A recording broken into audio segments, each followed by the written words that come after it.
Hi all, welcome to Flix and Talks. Guruvayur അമ്പല നടയിലാണ് ഇന്നത്തെ സംസാര വിഷയം. സിനിമ എന്നുള്ള അർത്ഥത്തിൽ അതിൻ്റെ ഒരു ഫോം എന്താണ്, അതിൻ്റെ ഒരു തിമാറ്റിക്കലായിട്ടുള്ള അതിൻ്റെ പ്രത്യേകതകൾ എന്താണ്, ആ സിനിമ എന്തുകൊണ്ടായിരിക്കാം ഒരു ഹിറ്റായത്, ആ സിനിമയിൽ എന്താണ് പേഴ്സണലി വ്യക്തിപരമായി ഞങ്ങൾക്ക് ഇഷ്ടപ്പെടാതെ പോയത്, ഇത്തരം കാര്യങ്ങളൊക്കെ ഈ ഡിസ്കഷനിൽ ചർച്ച ചെയ്യാമെന്നാണ് വിചാരിക്കുന്നത്. എനിക്ക് തോന്നുന്നു അതിൻ്റെ അതിൻ്റെ ഫോമിനെ കുറിച്ച്, ആ സിനിമയുടെ ഒരു സ്റ്റൈലിനെ കുറിച്ച് സംസാരിച്ചുകൊണ്ട് നല്ല. അപ്പോൾ എനിക്ക് തോന്നുന്നു ഈ പഴയകാല പ്രിയദർശൻ സ്ലാപ്സ്റ്റിക് കോമഡികളുടെ ഒരു ഫോർമാറ്റാണ് ഇവിടെ ഗുരുവായൂർ അമ്പലനടയിലും ഫോളോ ചെയ്യുന്നത്. അപ്പോൾ ഇത്തരം സ്ലാപ്സ്റ്റിക് കോമഡികളുടെ ഒരു പ്രത്യേകത, അതിലൊരു കൺസീൽഡ് സീക്രട്ട് ഉണ്ടാവും, പുറത്ത് പറയാൻ പറ്റാത്ത ഒരു രഹസ്യം. അപ്പോൾ ഈ രഹസ്യം പുറത്ത് പറയാൻ പറ്റാത്തതുണ്ടാവുന്ന കുറേ ഗുലുമാലുകളും ഇതെല്ലാം കൂടി അവസാനം വന്നിട്ട് ഒരു വലിയൊരു ക്രൈസിസിൽ വന്ന് നിൽക്കി അത് സോൾവ് ആവുന്നു, അവിടെ എല്ലാം ശുഭമായി അവസാനിക്കുന്നു. ഇതാണ് ഈ ഇത്തരം സിനിമകളുടെ ഒരു ഫോർമാറ്റ്. അതിവിടെ നന്നായിട്ട് തന്നെ ഗുരുവായൂർ അമ്പലനടയിൽ ഇവർ ഫോളോ ചെയ്തിട്ടുണ്ട്. ഈ ചെറിയ ചെറിയ ഇവന്റുകൾ ഇങ്ങനെ വലുതായി വലിയ ഒരു ഗ്രാൻഡ് ഫിനാലയിൽ എൻഡ് ചെയ്യുന്ന പോലെയുള്ള നമ്മൾ പണ്ട് കണ്ടിട്ടുള്ള ഒരുപാട് സിനിമകൾ, എനിക്ക് തോന്നുന്നു അരം പ്ലസ് അരം സമങ്കിന്നരം, മഴ പെയ്യുന്നു മന്ദളം കൊടുക്കുന്നു, ഈവൻ കിലുക്കം, ബോയിങ് ഇത്തരം സിനിമകൾക്കൊക്കെ ഈ സ്വഭാവമുണ്ട്. ഇപ്പം എനിക്ക് തോന്നുന്നു ഇപ്പം ഈവൻ നാടോടിക്കാറ്റിന് പോലും ഈ സാധനം ഉണ്ട്. ഇത് ആക്ച്വലി എനിക്ക് തോന്നുന്നു ലോകത്ത് ഏറ്റവും കൂടുതൽ ഫോളോ ചെയ്യപ്പെടുന്ന എല്ലാ ഭാഷകളിലും എല്ലാ ഫിലിം ഇൻഡസ്ട്രികളിലും ഫോളോ ചെയ്യുന്ന ഒരു സാധനമാണ്. വളരെ എക്സാജറേറ്റഡ് ആയിട്ടുള്ള ഒരു അഭിനയ രീതി, കോമഡിയെ സമീപിക്കുന്നതും അങ്ങനെ തന്നെ. നമുക്കൊരു കാരിക്കേച്ചർ സ്വഭാവമുള്ള ക്യാരക്ടേഴ്സ് ഈ സിനിമയിൽ അത് തന്നെയാണല്ലോ. വളരെ കാരിക്കേച്ചർ സ്വഭാവമുള്ള ഒരുപാട് ക്യാരക്ടേഴ്സ്, മിക്കവാറും ഇതിലെ 2 മെയിൻ ലീഡ്സ് എസ്പെഷ്യലി ഒരു കാരിക്കേച്ചർ സ്വഭാവമുള്ള ക്യാരക്ടറാണ്. അല്ലെങ്കിൽ എനിക്ക് ആഡ് ചെയ്യാനുള്ള ഒരു കാര്യം, ഇപ്പം പഴയ പ്രിയദർശൻ സ്കൂൾ എന്നൊക്കെ പറയുമ്പോൾ നമ്മൾ മനസ്സിലാക്കേണ്ട ഒരു കാര്യം, ഈ പഴയ പ്രിയദർശൻ സ്കൂളിൻ്റെ ഒരു സ്റ്റൈല് മാത്രമാണ് എടുത്തിട്ടുള്ളത്, അതിൻ്റെ ഫോമിലാണ്. പക്ഷേ ഒരു പ്ലോട്ടിനെയും ഫോമിനെയും ഒക്കെ അപ്പുറത്ത് ആൾക്കാർക്ക് സിനിമയായിട്ട് കണക്ട് ചെയ്യുന്നത് അതിൻ്റെ തിമാറ്റിക് ആയിട്ടുള്ള അതിൻ്റെ ഒരു ലെയറാണ്. ഈ സിനിമയുടെ തീംസ് വളരെ കണ്ടംപററിയാണ്. അതിപ്പോൾ വിപിൻ ദാസിൻ്റെ 2 സിനിമകൾക്ക് ഈ പ്രത്യേകത ഉണ്ട്. ജയ് ജയ് ജയ് ഹേയുടെ തിമാറ്റിക് ആയിട്ടുള്ള അതിൻ്റെ ഒരു സ്വഭാവവും ഈ സിനിമയുടെ തീംസും തമ്മിൽ വളരെ കണ്ടംപററി ആയിട്ടുള്ള ഒരു സ്വഭാവമുണ്ട് ഇതിന്. ഇപ്പം ആദ്യത്തെ സിനിമയിൽ ഈ പറഞ്ഞ പോലെ ഒരു മെയിൽ ഈഗോ എങ്ങനെയാണ് വളരെ ടോക്സിക് ആവുന്നത്, അതെങ്ങനെയാണ് ഒരു സ്ത്രീയുടെ, അപ്പം ഈ സ്ത്രീകളുടെ ജെൻഡർ ഇക്വാലിറ്റി, സ്ത്രീകളുടെ സമൂഹത്തിലെ പ്രാതിനിധ്യം, അവരുടെ ഒരു ലിബറേഷനൊക്കെ ഒരു ചർച്ചാ വിഷയം ആവുന്ന, അതൊരു കൺസേൺ ആവുന്ന ഒരു സമൂഹത്തിൽ അതിനെ തീം ചെയ്തിട്ടാണ് ഈ ഒരു സ്റ്റൈലിനെ അതിൻ്റെ മുകളിൽ ഇദ്ദേഹം പ്രതിഷ്ഠിക്കുന്നത്. അതുപോലെ തന്നെയാണ് ഈ സിനിമയിൽ ഈ പറഞ്ഞ പോലെ ഒരുപാട് ടോക്സിക് മാസ്കുലിൻ ക്യാരക്ടേഴ്സ് ആണ്. അതെ, അതിനെ മോക്ക് ചെയ്യുക, അതിനൊരു തരം കാർട്ടൂണിഷ് ആയിട്ടുള്ള സ്വഭാവത്തോടെ അവതരിപ്പിക്കുക, അതിനെ വിമർശനാത്മകമായി അപ്രോച്ച് ചെയ്യുക.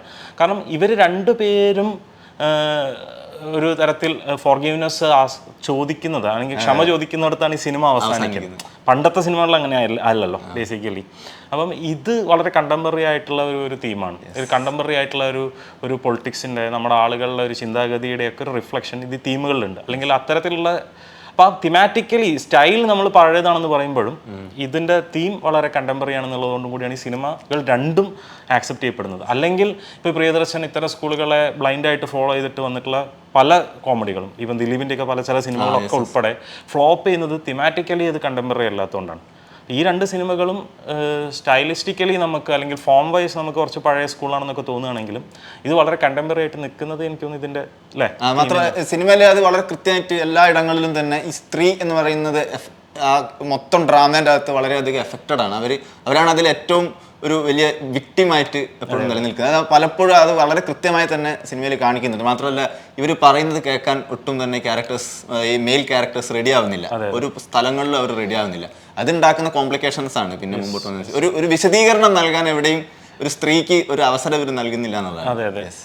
പക്ഷേ ഈ സിനിമയ്ക്കകത്ത് ഒരു ചെറിയ പ്രശ്നമുണ്ട്, ഒരു വ്യത്യാസമുണ്ട്. ഇപ്പം ഇതിൽ ഈ ഒരു പൊളിറ്റിക്സും ഈ ഒരു തീമും ഒക്കെയാണ് കൈകാര്യം ചെയ്യുന്നതെങ്കിലും ഇദ്ദേഹത്തിൻ്റെ തൊട്ട് മുൻപുള്ള സിനിമയായിട്ട് കമ്പയർ ചെയ്യുമ്പം ഇതിൽ ഫീമെയിൽ ക്യാരക്ടേഴ്സിൻ്റെ ഒരു സ്ക്രീൻ ടൈമും ഈ സിനിമയ്ക്കകത്തുള്ള അവരുടെ ഇൻവോൾവ്മെൻ്റ് ഒക്കെ വളരെ കുറവാണ് അല്ലേ, വളരെ കുറവാണ്. ഇവർ ഈ 2 മെയിൻ ലീഡ്സിൽ വല്ലാതെ ഫോക്കസ് ചെയ്തിട്ടാണ് ഈ സിനിമ പോകുന്നത്. പലപ്പോഴും അത് എനിക്ക് ഈ സിനിമയുടെ സ്ക്രീൻ പ്ലേയിൽ തോന്നിയൊരു കുറവോ അല്ലെങ്കിൽ ഒരു പാളിച്ചയാണ്. മാത്രമല്ല അവരെ പറ്റി, അതാണ് കഥ, ബേസിക്കലി കഥ അതിനെ പറ്റിയാണല്ലോ. അതെ, അപ്പം 2 വളരെ സ്ട്രോങ് ആയിട്ടുള്ള അത്യാവശ്യം സ്റ്റാർ വാല്യൂ ഉള്ള 2 ആക്ടേഴ്സ് ഉണ്ടായിട്ട് പോലും അവരുടെ ഒരു സ്ക്രീൻ ടൈം, അവർക്ക് ഈ സ്ക്രിപ്റ്റിനകത്ത് ഈ കഥയ്ക്കകത്തുള്ള അവരുടെ ഇൻവോൾവ്മെന്റ് വളരെ വളരെ കുറവാണ്. ഒട്ടും ഇല്ല എന്ന് തന്നെ തോന്നുന്ന രീതിയിലാണ്. അവർക്കൊന്നും ചെയ്യാനില്ല ഈ സിനിമയ്ക്കകത്ത്. ഒരു പാട്ടിൽ ഡാൻസ് കളിക്കുക അല്ലെങ്കിൽ അങ്ങനെയൊക്കെയുള്ള ചില മൂമെൻറ്റ്സ് അല്ല, അതൊരു കുറവായിട്ട് തന്നെ എസ്പെഷ്യലി ഈ ആദ്യത്തെ സിനിമയായിട്ട് കമ്പയർ ചെയ്യുമ്പോൾ താരതമ്യം ചെയ്യുമ്പോൾ ശരിക്കും ആ വ്യത്യാസം തോന്നുന്നുണ്ട്. അതാണ് എനിക്ക് ഇതിൻ്റെ അകത്ത് തോന്നിയ ഒരു കുഴപ്പം. പിന്നെ രണ്ടാമത് ഈ സിനിമയിൽ ആദ്യത്തെ ഈ ബ്രൊമാൻസ് പാർട്ട് വളരെ എന്റർടൈനിങ് ആണ്. ഇവർ തമ്മിലുള്ള ഒരു കെമിസ്ട്രി, ഇവരുടെ ഒരു ബ്രൊമാൻസ്, അളിയൻ തമ്മിലുള്ള ഒരു സ്നേഹം, അതൊരു ഒരു പ്രണയതുല്യമായ ഒരു സ്നേഹമുണ്ട് ഇവർക്കകത്ത്. അപ്പോൾ അത് വളരെ രസമായിട്ട് ഡെവലപ്പ് ചെയ്ത് വരികയും അത് ആ ഫസ്റ്റ് ട്വിസ്റ്റ്, ആ റിവീൽ ചെയ്യപ്പെടുന്ന ഈ ഫസ്റ്റ് ട്വിസ്റ്റ് ഉണ്ടല്ലോ, ഫസ്റ്റ് ആക്ടിൽ ആ ട്വിസ്റ്റ് വരെ ഭയങ്കര രസമായിട്ട് പോയെങ്കിലും അതിനെ പിന്നെ അങ്ങോട്ട് കൊണ്ടുപോകുമ്പോൾ കറക്റ്റ് ആ ഒരു എവിടെയോ ആ ഒരു എൻ്റർടൈൻമെൻറ്റ് അല്ലെങ്കിൽ ആ ഒരു ഇൻട്രസ്റ്റ് മിസ് ചെയ്യുന്ന പോലെയുണ്ട്. പലപ്പോഴും കോമഡി കൂടുതൽ ഉണ്ടാക്കണം എന്നുള്ളൊരു സ്ട്രെസ്സ് വരുന്നു. അതിനുവേണ്ടി കുറേ കോമഡി ക്യാരക്ടേഴ്സിനെ കൊണ്ടുവരുന്നു. അതൊക്കെ ഈ പഴയ സിനിമകളിലെ ഫോർമാറ്റാണ്. അതിനെടുത്ത സ്റ്റൈലിൽ നിന്ന് എടുത്തൊരു സാധനമാണ്. ഇതിൽ ആ ഒരു മൈൻകുട്ടി വി എന്ന് പറയുന്ന ഒരു ക്യാരക്ടർ വരുന്നു. പിന്നെ ഒരു സൈക്കാട്രിസ്റ്റ്, ഒരു ഡോക്ടറുടെ റോള് വരുന്നു. ഇവരൊക്കെ ഈ ശരിക്കും പറഞ്ഞാൽ ഇതിനായിട്ട് കൊണ്ടുവച്ച ക്യാരക്ടേഴ്സ്. യോഗി ബാബുവിൻ്റെ ഒരു ക്യാമിയോ ഒരു ക്യാരക്ടറിനെ ഇൻട്രൊഡ്യൂസ് ചെയ്യുന്നു. ഇതൊക്കെ കോമഡിക്ക് വേണ്ടി മാത്രം ഉണ്ടാക്കിയതാണ്. പക്ഷേ തുടക്കത്തിൽ വളരെ നാച്ചുറലായിട്ട് ഉണ്ടായി വന്ന ആ കഥയിലെ തമാശയെ അല്പം തണുപ്പിക്കുകയോ അല്ലെങ്കിൽ അതുമായിട്ട് കമ്പയർ ചെയ്യുമ്പോൾ പിന്നീട് ആ തമാശയുടെയൊക്കെ ഒരു ലാഫ് കുറഞ്ഞു വരുന്നൊരു അത് ഞങ്ങൾ പറഞ്ഞ ഒരു പോയിന്റ് ഐഡിയാണ്. അപ്പോൾ ഇതിൽ ക്രൈസിസ് ആണല്ലോ. അപ്പോൾ ഇവർ പല മേഖല ഇങ്ങനെ ക്രൈസിസ് ഇങ്ങനെ പൊട്ടി വരികയാണ്. അപ്പോൾ ഈ ക്രൈസിസുകൾക്ക് ഏജന്റ് ആവുന്ന ഒരാൾ, ഇപ്പോൾ ആ ഒരു പ്ലോട്ടിൻ്റെ അകത്ത് ക്രൈസിസ് കൊണ്ടുവരുന്ന ക്യാരക്ടേഴ്സ് എല്ലാം തന്നെ അരക്കിറുക്കന്മാരാണ്. അതാണ് ഈ സിനിമയിൽ ഞാൻ ശ്രദ്ധിച്ച കാര്യം. അപ്പോൾ ഈ നമുക്ക് സിനിമ ഇത് കാണിക്കുമ്പോൾ തന്നെ നമുക്കറിയാം ഇതിന് അധികം ആയുസില്ല, ഇനി വരാൻ പോകുന്ന ഇവർ ചെയ്യാൻ പോകുന്നത് എന്താണോ സസ്പെൻസ് എന്നൊക്കെ പറഞ്ഞിട്ട് ഇവർ കൊണ്ടുവരുന്ന പല വള്ളികൾക്കും അതിന് നമുക്കറിയാം ഇതിനധികം ആയുസ് ഉണ്ടാവില്ല. അതുകൊണ്ട് തന്നെ കുറച്ചങ്ങോട്ട് എത്തുമ്പോൾ ഈ ക്രൈസിസ് നമുക്കൊരു ബാലികേറ മലയായിട്ട് എവിടെയും ഫീൽ ചെയ്യുന്നില്ല. ഇല്ല. മാത്രമല്ല ഇവർക്കിടയിലുള്ള ടെൻഷനൊക്കെ പിന്നെ അങ്ങ് ഡെവലപ്പ് ചെയ്യുന്നതിൻ്റെ ഭയങ്കര കുറവ് വന്നു. കാരണം ഇവർ തമ്മിൽ ഇന്ററാക്ട് ചെയ്യുന്ന സീൻസ് വളരെ കുറവാണ്. വേറെ കുറെ ആൾക്കാർ വന്ന് ഈ കളം നിറയുന്നു. ആക്ച്വലി അതുവരെ ഈ രണ്ട് ലീഡ് ക്യാരക്ടേഴ്സിൽ ഫോക്കസ് ചെയ്ത് പോയിട്ട് പിന്നെ അതിൽ നിന്നൊക്കെ ഒരുപാട് ഫോക്കസ് മിസ് ചെയ്തു. നമുക്ക് അവർക്കിടയിൽ ഡെവലപ്പ് ചെയ്യുന്ന ടെൻഷനൊക്കെ അതിൻ്റെ ഇടയിൽ ഈ രണ്ട് സ്ത്രീകൾ പെട്ടുപോകുന്നതിൻ്റെ ടെൻഷൻസ് ഒന്നും നമുക്ക് അങ്ങനെ തരാൻ പറ്റാതെ പോയി എന്നുള്ളൊരു തോന്നൽ എനിക്കുണ്ട്. ഒരുപാട് ക്യാരക്ടേഴ്സ് ഉണ്ട്. അതാണ് ഈ സിനിമയിൽ ഞാൻ ശ്രദ്ധിച്ചൊരു കാര്യം. അതെനിക്ക് തോന്നുന്നു ഇങ്ങനെ ഒരു എൻസംബിൾ എന്നൊക്കെ പറയുന്ന പോലെ ഒരു വലിയ കൂട്ട ആൾക്കാരെ അവതരിപ്പിക്കുന്ന ഒരു മലയാള സിനിമയുടെ ഒരു രീതി ഉണ്ടല്ലോ, അതിനെ പിന്തുടരാനാണ് ഇവർ ശ്രമിച്ചത്. പക്ഷെ അതെന്ന് വെച്ചാൽ ഇവരെ ക്യാരക്ടേഴ്സ് ഉള്ള ആളുകളാണ് ഇവരൊക്കെ. പക്ഷെ എന്നാലും നമുക്ക് ഇങ്ങനെ ഇവരെ പർപ്പസ് കുറച്ച് കഴിയുമ്പോൾ നമുക്ക് വളരെ തിന്നായിട്ട് തോന്നും, അത്ര വലിയതായിട്ട് തോന്നുന്നില്ല എന്നുള്ളതാണ്. മാത്രമല്ല അവസാനത്തേക്ക് എത്തുമ്പോൾ അത് ക്ലൈമാക്സ് ഈ പറഞ്ഞ പോലെ ഭയങ്കര ഓവർഡൺ ആണ്. വലിച്ചു നീട്ടി നമുക്കറിയാം അത് എൻ്റെ എന്താണെന്ന് അറിയാം. സോ പക്ഷേ ഈ ഫൈറ്റിനിടയിൽ ഇൻട്രസ്റ്റിംഗ് ആയിട്ട് സംഭവങ്ങളൊന്നും കാര്യമായിട്ടുണ്ടാവുന്നില്ല. അപ്പോൾ അതിങ്ങനെ നീണ്ടു പോകുന്ന ഒരു അവസ്ഥ. മേ ബി അത് ചിലപ്പം പേഴ്സണലാണ്, അത് ഓരോരുത്തർക്കും ഓരോ രീതിയിലായിരിക്കാം. ചിലർക്ക് അത് ഭയങ്കര രസം തോന്നിയിട്ടുണ്ടാവാം. ഇത് ഞങ്ങളുടെ വളരെ വ്യക്തിപരമായ ഇതാണ്. അപ്പോൾ അതിലൊന്നും അങ്ങനെ നിർബന്ധങ്ങളില്ല. പിന്നെ നിങ്ങൾ പറഞ്ഞ വേറൊരു പോയിന്റ് വെച്ചാൽ ഈ മായൻകുട്ടി വി എന്നൊരു ക്യാരക്ടർ ഉണ്ട്. പിന്നെ ക്ലൈമാക്സ് അവസാനം എന്തായാലും ഒരു വലിയ ഒരു റെഫറൻസ് ആണ്. അപ്പോൾ ഈ രീതിയിൽ ഒരുപാട് റെഫറൻസുകൾ സിനിമയിൽ വല്ലാതെ തിരികെ കയറ്റിയിട്ടുണ്ട്. അത് പലപ്പോഴും നമുക്ക് അങ്ങനെ വലിയ രീതിയിൽ അത് പാതി ബന്ധ പോലെയാണ് തോന്നിയിട്ടുള്ളത്. അത് മുഴുവനായിട്ട് വർക്കൗട്ട് ആവാത്തൊരു ഫീൽ ഉണ്ട്. അതെനിക്ക് തോന്നുന്നു ഇപ്പോഴത്തെ ഇറങ്ങുന്ന ഒരുപാട് സിനിമകളിൽ തന്നെ ഈ റെഫറൻസിങ് ഒരു പുതിയ പരിപാടിയായി മാറിയിട്ടുണ്ട്. ഇതിനെ ചുറ്റിപ്പറ്റിക്കൊണ്ടുള്ള ഒരുപാട് ഡിസ്കഷൻസ് എടുത്ത് കൊണ്ടുവരിക, ആ വിസിബിലിറ്റിയിൽ സിനിമനെ പിന്നെയും പ്രൊമോട്ട് ചെയ്യുക, ഈ ഒരു രീതിയൊക്കെ ഇപ്പോൾ ഈ സോഷ്യൽ മീഡിയ കാലത്തെ ഈ ഒരു നമ്മൾ പറയില്ലേ ഹൈപ്പ് ക്രിയേറ്റിംഗ് പർപ്പസിന് വേണ്ടി ഉപയോഗിക്കുന്ന ഒരു രീതിയായി മാറിയിട്ടുണ്ട്. അപ്പോൾ ഈ റെഫറൻസിങ് ആണ് ഇപ്പോൾ മെയിൻസ്. അങ്ങനെ സൈഡിൽ ഒരു മറ്റേത് കണ്ടോ അതൊരു പഴയ സിനിമയിലേക്കുള്ള റെഫറൻസ് ആണ്, ക്ലോക്ക് കണ്ടോ അത് പഴയ റെഫറൻസ് ആണ്, ആ ഒരു പരിപാടി ഉണ്ടല്ലോ. ഇങ്ങനെ ഒരു ചർച്ചകൾക്കുള്ള തുടക്കം ഇടാൻ വേണ്ടിയിട്ട് കൂടിയായിരിക്കാം ഈ ഒരു പർപ്പസിന് ഉപയോഗിച്ചത്. നൊസ്റ്റാൾജിയ ഒരു ആളുകൾക്ക് ഭയങ്കര ഇമോഷണൽ കണക്ഷൻ ഉണ്ടാക്കുന്ന ഒരു കാര്യമാണ്. അപ്പം മനുവൽ ബോയ്സിന്റെ വിജയത്തിൽ അത് വളരെ കണ്ടതാണ്. എല്ലാ സിനിമകളിലും ഉണ്ട്. ഈ നൊസ്റ്റാൾജിയ ആൾക്കാർക്ക് ഒരു ഡീപ്പ് കണക്ഷൻ ഉണ്ടാക്കും. അപ്പം ആ കണക്ഷൻ ഒരു ഫിലിം ഷെയർ ചെയ്യുമ്പം ആ ഫിലിമിനോട് നമുക്കൊരു സ്നേഹം തോന്നും. അതൊക്കെ ഒരു ഫാക്ടറാണ്. പക്ഷേ ഈ റെഫറൻസസ് കുറച്ചും കൂടി സെറ്റിലായിട്ട് യൂസ് ചെയ്യുന്നതാണ് എപ്പോഴും നല്ലത്. ആ സട്ടിലിറ്റിയാണ് അതിന്റെ ഒരു ഇൻട്രസ്റ്റിംഗ് കാര്യം.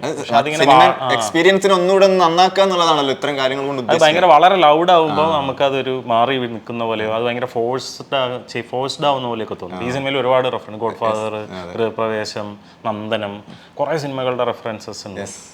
എനിക്ക് കുറേ ക്യാരക്ടേഴ്സ് ഇപ്പം വരുന്നുണ്ട്. അതൊക്കെ ഇപ്പം എനിക്ക് തോന്നുന്നു കുറേ ഡിസ്കസ് ചെയ്തു പോയ കാര്യങ്ങളാണെന്ന് തോന്നുന്നു. അപ്പം അതാണ് ഈ റെഫറൻസസ് യൂസ് ചെയ്തതിൻ്റെ അകത്ത് എനിക്ക് തോന്നിയ ഒരു ചെറിയ പാളിച്ച. നമുക്കത് ഭയങ്കര ഒരു ഔട്ട് ഓഫ് പ്ലേസ് ആയിട്ട് നിൽക്കുന്ന പോലെ തോന്നും ഭയങ്കര ഫോഴ്സ്ഡ് ആവുമ്പോൾ.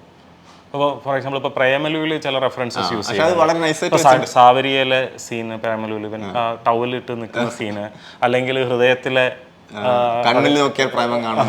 അതൊക്കെ വളരെ ഇൻട്രസ്റ്റിംഗ് ആണ്. അതിങ്ങനെ ഫോഴ്സ് ചെയ്തിട്ട് ഇങ്ങനെ എവിടെ നിന്നോ വന്ന് പുറമേ നിന്ന് വന്നില്ല, ഔട്ട് ഓഫ് പ്ലേസ് ആയിട്ട് തോന്നുന്നില്ല. അത് ഇതിൽ കുറച്ചത് അങ്ങനെ തോന്നുന്നുണ്ട് എന്നുള്ളൊരു കുഴപ്പമുണ്ട്.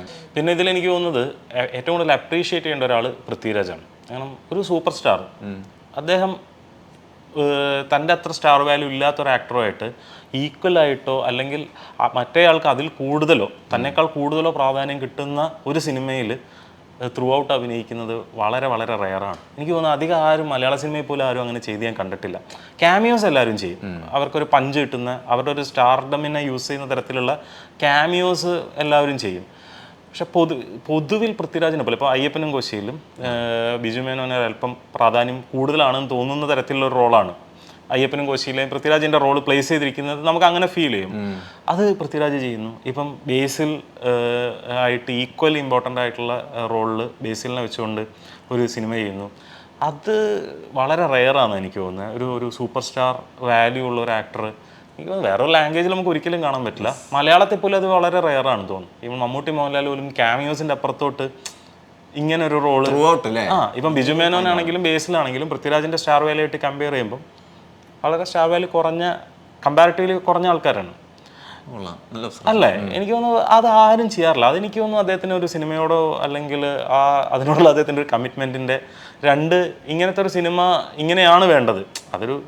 ഒരു സൂപ്പർ സ്റ്റാറിൻ്റെ സിനിമയല്ലല്ലോ. ഇതിലൊരു ഡാൻസ് സീൻ പോലും ഇല്ലല്ലോ പൃഥ്വിരാജിന്. ഒരു ആക്ഷൻ സീൻ ഉണ്ട്, പക്ഷേ എങ്കിൽ പോലും ബേസിലിനാണ് കുറേയും കൂടെ സ്ക്രീൻ ടൈം കിട്ടുന്നത്. ബേസിലിനാണ് കുറേയും കൂടെ ഇമോഷണൽ സീൻസ് വരുന്നതൊക്കെ കൂടുതൽ അങ്ങനെയാണെന്നാണ് എൻ്റെ ഒരു ഓർമ്മ. അപ്പം അത് വളരെ വളരെ റെയറാണ്. അപ്പോൾ അത് എനിക്കൊന്ന് he's one of A kind അല്ലേ, ആ അർത്ഥത്തിൽ അതാണ് എനിക്ക് അപ്രീഷിയേറ്റ് ചെയ്യണം. പിന്നെ ഒരു കാര്യം എനിക്ക് തോന്നുന്നു ബേസിലാണ് അടുത്തത് പരാമർശിക്കേണ്ട ഒരാൾ. ബേസിൽ ഞാൻ ഇവരെ രണ്ടുപേരെയും പ്രത്യേകം എടുത്തു പറയാൻ കാരണം ഇവരെ രണ്ടുപേരിലും സെൻറ്റഡ് ആയിട്ടാണ് ഈ സിനിമ പോകുന്നത്. കാരണം ഇപ്പോൾ നിഖില വിമല ആയാലും അനശ്വര പോലെയുള്ള വലിയ സ്റ്റാറുകളൊക്കെ ഉണ്ടെങ്കിലും അവർക്കൊന്നും ഈ സിനിമയ്ക്ക് അകത്ത് കാര്യമായിട്ട് കോൺട്രിബ്യൂട്ട് ചെയ്യാനില്ല. ഇവരുടെ രണ്ടുപേരുടെ ഇടയിലുള്ള ഒരു വടംവലി ആണ്. ആക്ച്വലി യഥാർത്ഥത്തിൽ ഒരു സ്പൂഫാണ് കേട്ടോ. അതായത് ഇപ്പം അയ്യപ്പനും കോശിയുടെ ഒരു സ്പൂഫൊക്കെയാണിത്.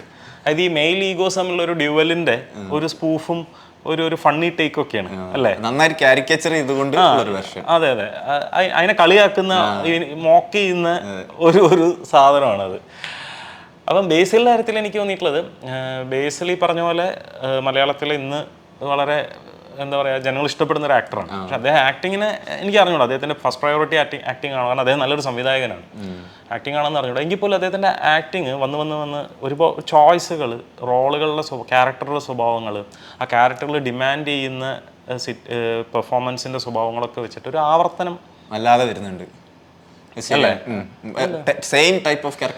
എനിക്ക് തോന്നുന്ന ചോയ്സാണ്. പക്ഷെ എനിക്ക് തോന്നുന്നു അങ്ങനെ പോകുമ്പോൾ അത് കുറച്ച് കഴിയുമ്പം ആൾക്കാർക്ക് ഒരു റിഡൻഡൻസ്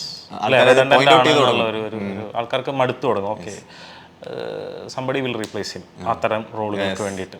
അപ്പോൾ ആൾക്കാർ കണ്ടു തുടങ്ങും. ഇപ്പോൾ ജഗദീഷ് ഒരുപാട് സിനിമകൾ നായകനായി അഭിനയിച്ച ആളാണ്. പക്ഷേ രസമുള്ളതെന്ന് വെച്ചാൽ ജഗദീഷ് മിക്കവാറും എല്ലാ സിനിമകളിലും ഒരേപോലത്തെ റോളുകളായിരുന്നു. ആൾക്കാർ കുറച്ച് കഴിഞ്ഞപ്പോൾ അത് മടുക്കാൻ തുടങ്ങി. ഇപ്പം പല ആക്ടർ, ഇപ്പോൾ ജയറാമിന് ഇതേ ഫറ്റീഗ് അടിക്കും ആൾക്കാർക്ക് അല്ലേ, ഒരു ഫറ്റീഗ് ഉണ്ടോ? ജയറാം ഇതേപോലെ ഒരേ ടൈപ്പ് റോളുകൾ, നമ്മൾ ക്യാരക്ടേഴ്സിൻ്റെ പേര് പോലും ഓർക്കാത്ത ഒരേ ടൈപ്പ് റോൾ, എല്ലാ റോളുകളും നമുക്ക് കൺഫ്യൂസ്ഡ് ആയി പോകുന്ന റോളുകൾ. അപ്പോൾ ആ ഒരു ഫറ്റീഗ് ഉണ്ടാവാൻ സാധ്യതയുണ്ട്, പ്രത്യേകിച്ച് ഒരുപാട് സിനിമകൾ ചെയ്യുമ്പോൾ. വർഷത്തിൽ ഒരു സിനിമയും 2 സിനിമയിലല്ലോ ചെയ്യുന്നത്. സൂപ്പർ സ്റ്റാർസൊക്കെ ഒരു വർഷത്തിൽ ഒരു സിനിമ, ഗ്യാപ്പ് ഉണ്ട്. മറ്റേത് ആളുകൾക്ക് കണ്ടിന്യൂസ് ആയിട്ട് ഒരേ ടൈപ്പ് ക്യാരക്ടേഴ്സ് വരുമ്പോൾ അത് എനിക്ക് തോന്നുന്നൊരു പോയിന്റാണ്. അപ്പോൾ അൾട്ടിമേറ്റ്ലി എന്താണ് താങ്കളുടെ ഒരു വെർഡിക്റ്റ് എന്ന് പറഞ്ഞു കഴിഞ്ഞാൽ, നമ്മൾ വളരെയധികം കണ്ട് പരിചയിച്ച, നമുക്ക് വളരെയധികം ഇഷ്ടപ്പെട്ട ഒരു കോമഡി ഫോർമാറ്റിൽ വന്ന ഒരു സിനിമ. നിങ്ങൾ പറഞ്ഞ പോലെ കുറച്ചുകൂടെ പ്രോഗ്രസീവാണ് അത് മുന്നോട്ട് വെക്കുന്ന ഒരു ഐഡിയോളജി എന്നൊക്കെ പറയുന്നത് കുറച്ചുകൂടി വളരെ നല്ല സാധനമാണ്. അപ്പോൾ ആ അർത്ഥത്തിൽ അത് നല്ലതാണ്. പക്ഷെ അവരത് ഉണ്ടാക്കിയെടുത്തു വന്നപ്പോൾ മുമ്പോട്ട് പോകുന്നതിനനുസരിച്ച് ആദ്യത്തെ ഒരു ഭദ്രതയൊന്നും പിന്നെ സിനിമയ്ക്കില്ല എന്നുള്ളതാണ് എനിക്ക് തോന്നിയത്. റൈറ്റിങ്ങിൽ ഇപ്പം ഇതിന് തൊട്ടു മുമ്പുള്ള അദ്ദേഹത്തിൻ്റെ സിനിമയായിട്ട് കമ്പയർ ചെയ്യുമ്പോൾ റൈറ്റിംഗ് അത്ര നന്നായിട്ടില്ല തോന്നി. റൈറ്റിങ്ങിലാണ് പാളിയത്. ഒരുപാട് ക്യാരക്ടേഴ്സ് കടന്നു വരുന്നു, ഈ ഗ്രിപ്പ് ഫോക്കസ് പോയി. ആ ഒരു ഇവഞ്ച്വലി ഇതിങ്ങനെ ഈ ഒരു കൾമിനേറ്റിംഗ് മൊമെൻറ്റിൽ ഇത് കയ്യിൽ നിന്ന് പോയ പോലെ ആണ് എനിക്ക് തോന്നിയത്. അതെ അതെ അതെ. ഗ്രിപ്പ് ഉണ്ടായിരുന്നു തുടക്കത്തിലൊക്കെ, കണ്ടിരിക്കാവുന്ന ഒരുപാട് രംഗങ്ങളൊക്കെ ഉണ്ടായിരുന്നു. പക്ഷെ മുമ്പോട്ട് പോകുന്നതനുസരിച്ച് ആ ഒരു ഇതില്ല പിന്നെ വർത്തിന്. അതെ അതെ. ഇപ്പോൾ നമ്മുടെ മലയാള സിനിമയുടെ ഒക്കെ രീതിയിൽ ഫസ്റ്റ് ഹാഫ് സെക്കൻഡ് ഹാഫ് തന്നെ. ഫസ്റ്റ് ഹാഫ് കുറേ കൂടെ എൻ്റർടൈനിങ് ആയിരുന്നു. സെക്കൻഡ് ഹാഫ് ആ എൻ്റർടൈൻമെൻറ്റിന് അതേ ഡിഗ്രിയിൽ നിലനിർത്താൻ പറ്റിയില്ല. അങ്ങനെ പറ്റിയിരുന്നെങ്കിൽ ഒന്നും കൂടെ രസമുള്ള ഒരു സിനിമയായിട്ട് മാറിയാണ്. എങ്കിൽ പോലും ഇതൊരു ഒരു തിയേറ്റർ ഒരു എൻ്റർടൈൻമെൻ്റ് ആണ്. ആ തരം കോമഡി ഇഷ്ടമുള്ള ആൾക്കാർക്ക്, ഒരു സ്ലാപ്സ്റ്റിക്, ഒരു സിലി ഫണ്ണി കോമഡികൾ ഇഷ്ടമുള്ള ആൾക്കാർക്ക് എൻജോയ് ചെയ്ത് പോകാൻ പറ്റുന്ന ഒരു സിനിമയാണ്. അപ്പോൾ ഇതാണ് ഗുരുവായൂർ അമ്പലനടയിലിനെ കുറിച്ച് ഞങ്ങൾക്കുള്ള ചില ചിന്ത. ഞങ്ങൾക്ക് തോന്നിയ ആദ്യത്തെ ഒരു കാഴ്ചയിൽ തോന്നിയ ചില കാര്യങ്ങൾ, അതിനെക്കുറിച്ച് ആലോചിച്ചപ്പോൾ മനസ്സിലായ ചില ചിന്തകളൊക്കെ അതേ പങ്കുവയ്ക്കാനുണ്ടായത്. ഇതിനെക്കുറിച്ച് നിങ്ങളുടെ അഭിപ്രായങ്ങളും നിർദ്ദേശങ്ങളും വിമർശനങ്ങളും ഒക്കെ കമൻറ്റിൽ ഷെയർ ചെയ്യുക. പിന്നെന്താ, ഈ പറ്റുമെങ്കിൽ ചാനൽ സബ്സ്ക്രൈബ് ചെയ്യുക, സപ്പോർട്ട് ചെയ്യുക. Thank you.